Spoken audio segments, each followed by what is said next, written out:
നമ്മളിൽ പലരും ഡിപ്രഷനിലേക്ക് പോകുന്ന ഒരു അവസ്ഥ ഉണ്ടായിട്ടുണ്ടല്ലേ? അപ്പോൾ ഈ സങ്കടവും ഡിപ്രഷനും ഒന്ന് തന്നെയാണോ? നോർമലായിട്ടുള്ള സങ്കടാവസ്ഥയിൽ നിന്നും വളരെ വിഭിന്നമാണ് ക്ലിനിക്കൽ ഡിപ്രഷൻ എന്ന് പറയുന്നത്.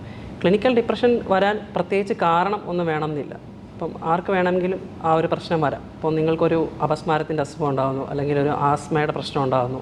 അതേപോലെ തന്നെ ആർക്ക് വേണമെങ്കിലും എപ്പോൾ വേണമെങ്കിലും ഉണ്ടാകാവുന്ന ഒരവസ്ഥയാണ് ക്ലിനിക്കൽ ഡിപ്രഷൻ എന്ന് പറയുന്നത്.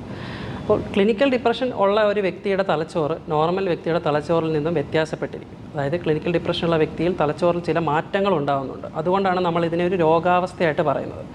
ചില നമ്മുടെ ഓർമ്മ, നമ്മുടെ വികാരങ്ങളെ നിയന്ത്രിക്കുന്ന തലച്ചോറിൻ്റെ ഭാഗങ്ങളിലൊക്കെ വലിപ്പ വ്യത്യാസം വരാം. അതുപോലെ ചില സർക്യൂട്ട്, നമ്മളുടെ ചിന്തകളെയും വികാരങ്ങളെയൊക്കെ നിയന്ത്രിക്കുന്ന സർക്യൂട്ടുകളിലും അതിൽ പ്രവർത്തിക്കുന്ന രാസഘടകങ്ങൾ, രാസതന്മാത്രകളുടെ അളവിലും വ്യത്യാസങ്ങൾ വരാറുണ്ട്. അതുകൊണ്ടാണ് നമ്മൾ ക്ലിനിക്കൽ ഡിപ്രഷനെ ഒരു അസുഖമായിട്ട് പറയുന്നത്.